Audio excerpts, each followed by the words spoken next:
உண்மையின் தாயே இறைவா, இறை மகனே இறைவா, தூய ஆவியே இறைவா, உம்மை புகழ்கின்றோம். அன்புருவான இறைவா, அகிலம் காக்கும் இறைவா, அமைதி அருளும் இறைவா, உம்மை போற்றுகின்றோம். நெஞ்சில் சுமக்கும் இறைவா, நீதியில் நிறைவே இறைவா, சுமை தாங்கியே இறைவா, புகழ்ந்து போற்றி ஆராதிக்கின்றோம். பாப்பா,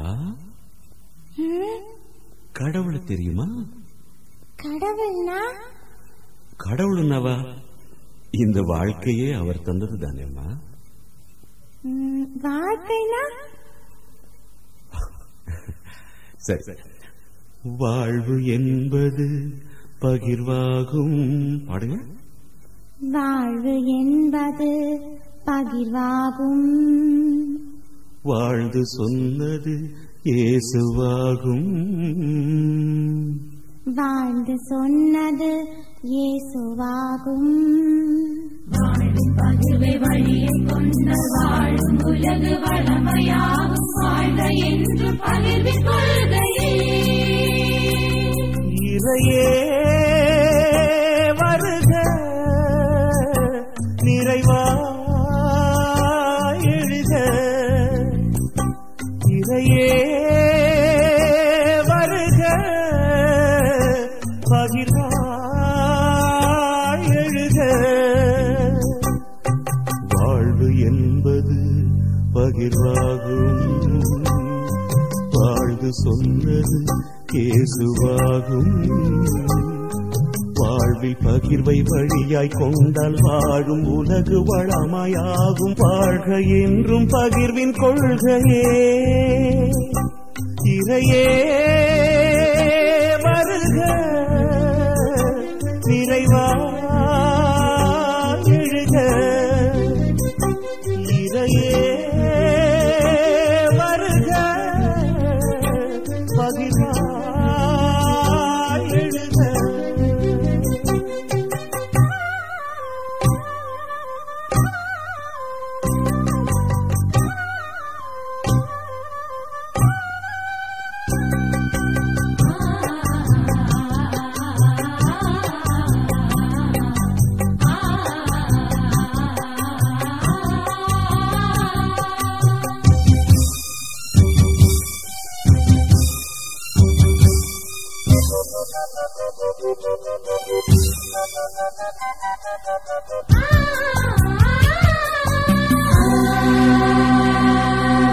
இருள் ஒழித்திட தன்னை அழித்திடும் மெழுகும் பகிர்வாகும். இழப்பறிந்தும் மண்ணில் விழுந்திடும் விதையும் பகிர்வாகும். இருந்த நிலை நின்று இல்லாமையாகும். முகிலும் பகிர்வாகும். இறைமை நிலைத்த மனிதம் வளர்க்கும் இயக்கம் பகிர்வாகும்.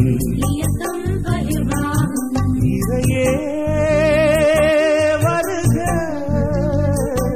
நிறைவாய் எழுக. இறையே வருக, பகிர்வாய் எழுக.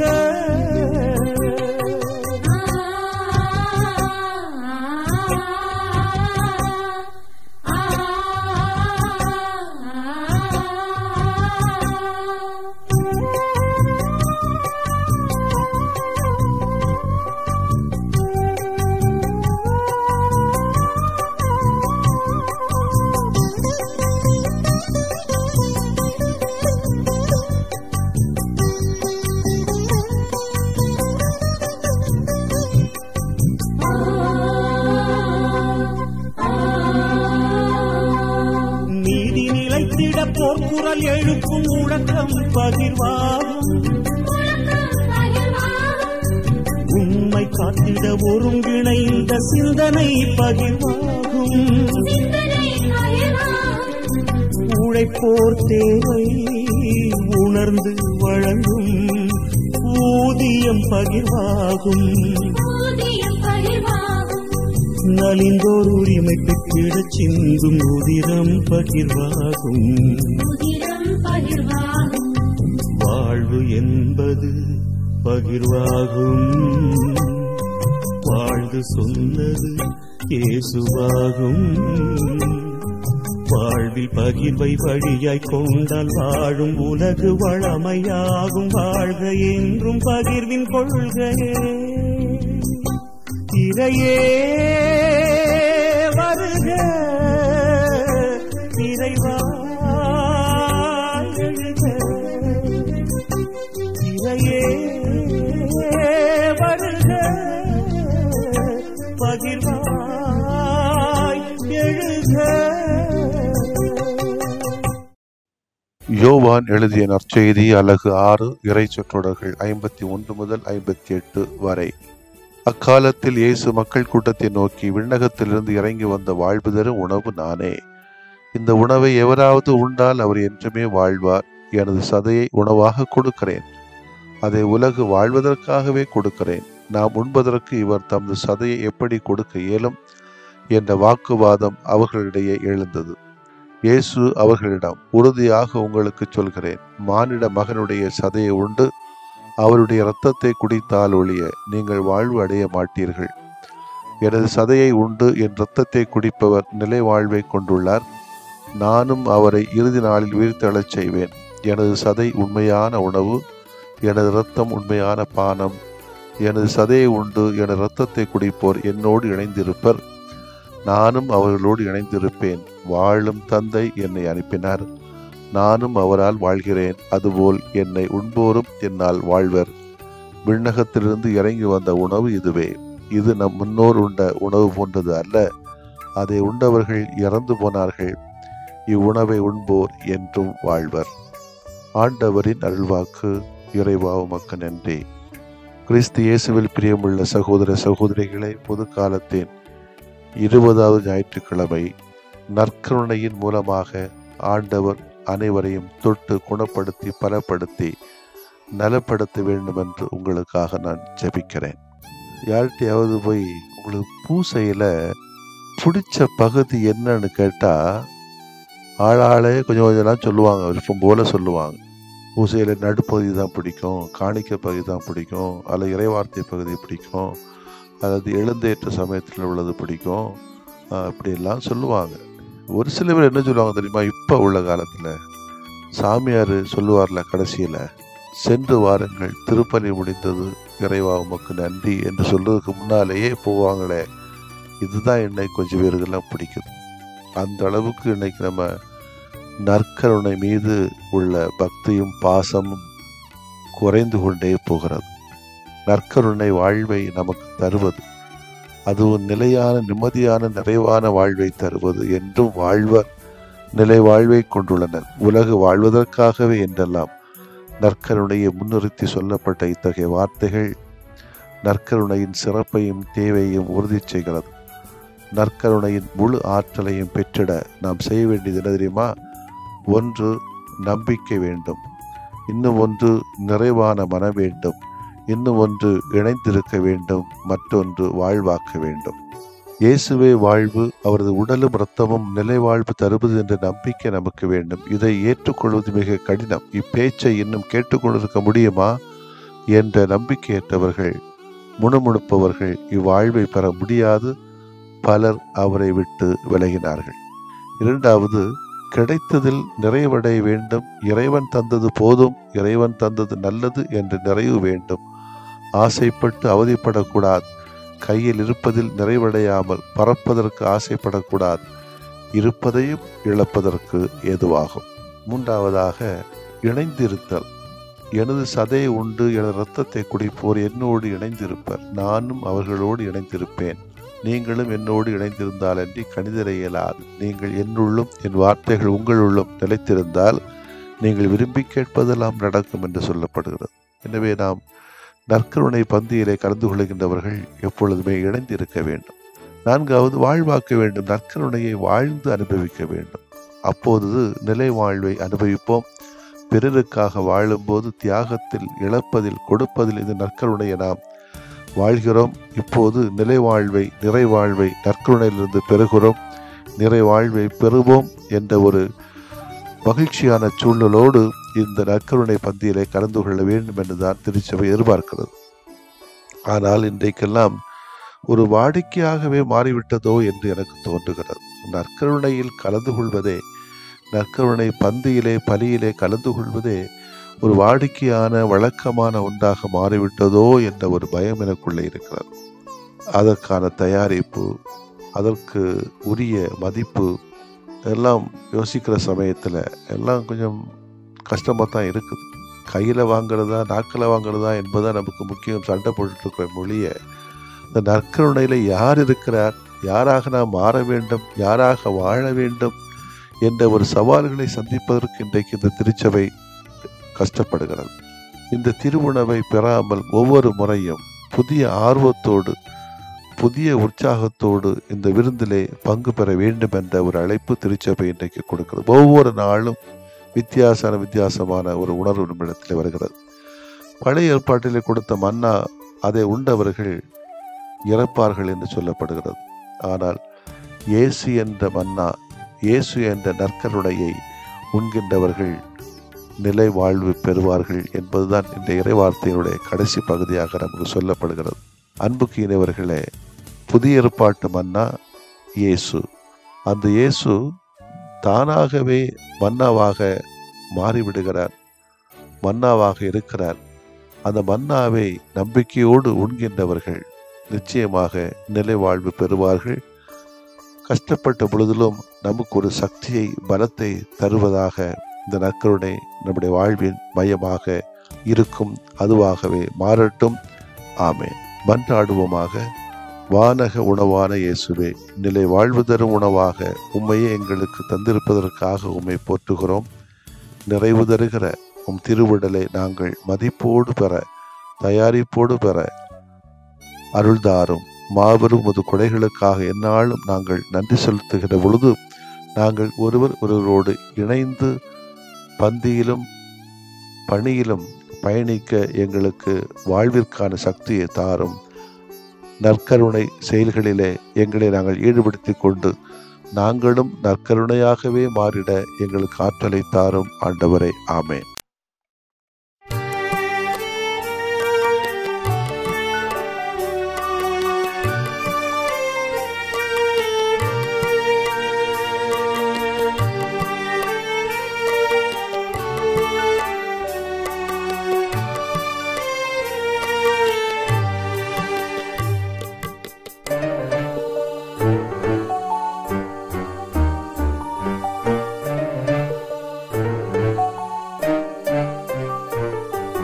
நலமாகையாம் வாழ வரம் தாருமே, எம் நிலை மாற்றி உனில் வாழ நலம் தாருமே.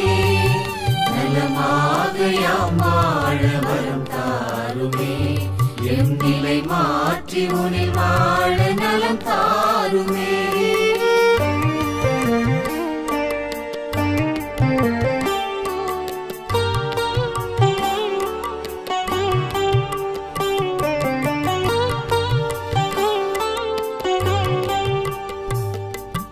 மகிழ்வில்லா மனமென்றால் மனநோயா, அதில் மகிழ்வாக நீ வந்து நலம் தாருமே.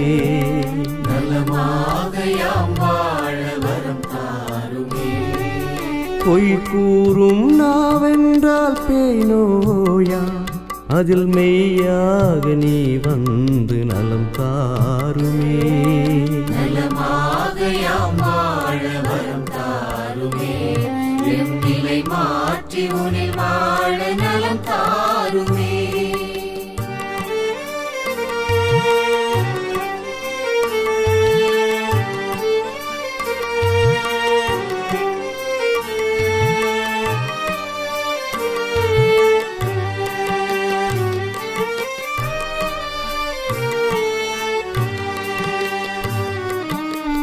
பாராட்டா பண்பென்றால் பகை நோயா அதில் பண்பாக நீ வந்து நலம் தாருமே.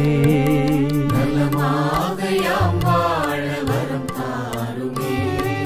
சினமொன்றே குணமென்றால் சிரம் நோயா அதில் சிரிப்பாக நீ வந்து நலம் தாருமே.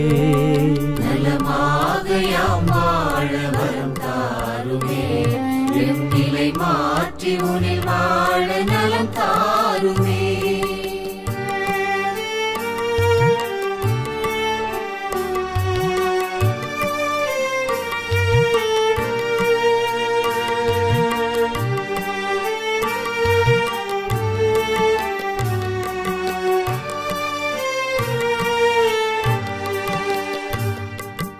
உழைக்காத உடல் என்றால் உயிர் நோயா அதில் உழைப்பாக நீ வந்து நலம் தாருமே. நலமாக யாம் வாழ வரம் தாருமே. கனியாத உளமென்றால் கடும் நோயா அதில் கனிவாக நீ வந்து நலம் தாருமே. நலமாக யாம் வாழ வரம் தாருமே. எம் நிலை மாற்றி உனில் வாழ நலம் தாருமே.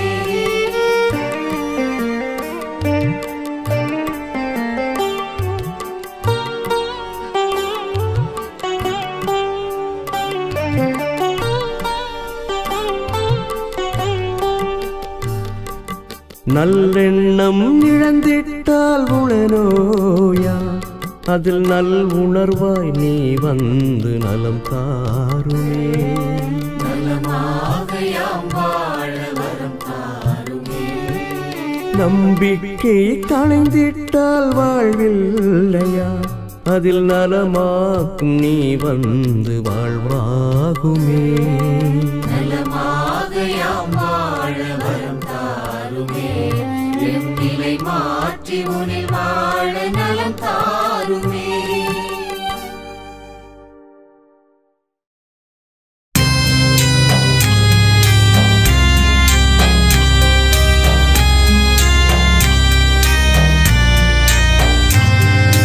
மாண்புயரிவருள்ளடையாளத்தை தாழ்ந்து பணிந்து ஆராதிப்போம். பழைய நியம முறைகள் அனைத்தும் இனி மறைந்து முடிவு பெறுக.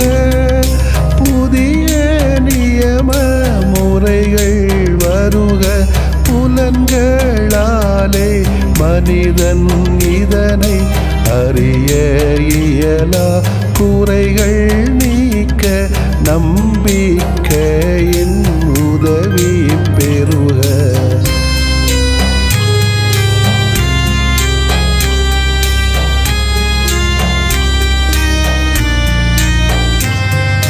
தந்தை அவர்க்கும் மகன் அவர்க்கும் புகழ்ச்சியோடு வெற்றியாக்கும்.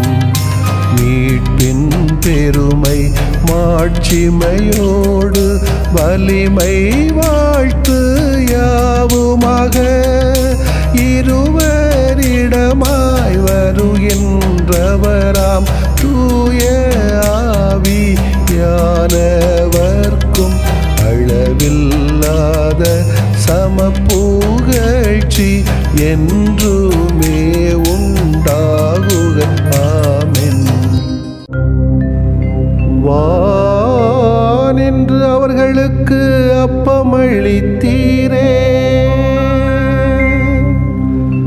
இனிமையெல்லாம் தன்னகத்தில் கொண்ட அப்பம் இதுவே.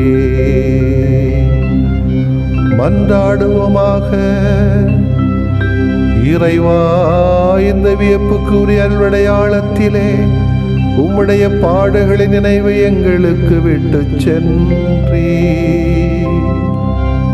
உம் திருவுடல் திருரத்தமாகியவற்றின் தூய மறைவருளை வணங்கும் நாங்கள்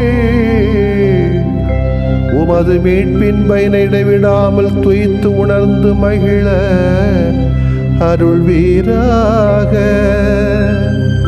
தந்தையாகிய இறைவனோடும் தூய ஆவியாரின் ஒன்றிப்பில் இறைவனா என்றென்றும் வாழ்ந்து ஆட்சி செய்கின்ற உம்மை மன்றாடுகிறோ.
நிலையான புகழுக்குரிய தூய இறை நன்மைக்கு